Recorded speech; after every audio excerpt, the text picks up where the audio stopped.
In this video, I'm gonna teach you how to fix Xbox 360 controller drift. It's a very quick and easy process, so make sure to follow along.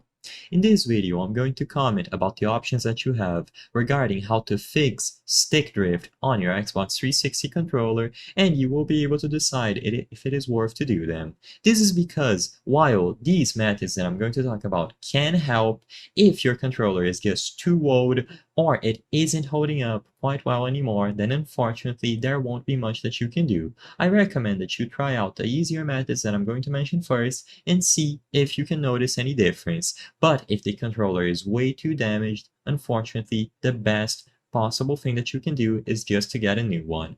Now, often stick drift is going to be caused by dust or dirt buildup around the analog sticks. So what you can do is try cleaning the controller thoroughly with a dry cloth. You can also use cotton swabs dipped in isopropyl alcohol. Make sure that you don't use just plain water to clean the base of the thumbsticks. Let the controller dry completely before using it again.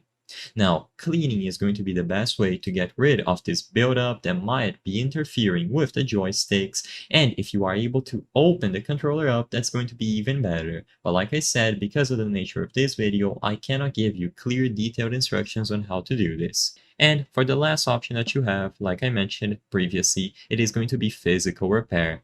You might be able to open it up and replace the actual thumbsticks that you have, or do a through cleaning from the inside. If you don't want to risk damaging any components, the best option is going to talk to a professional and let them repair it for you, with the last resort being simply acquiring a new controller. I hope I was able to help you on how to fix Xbox 360 controller drift.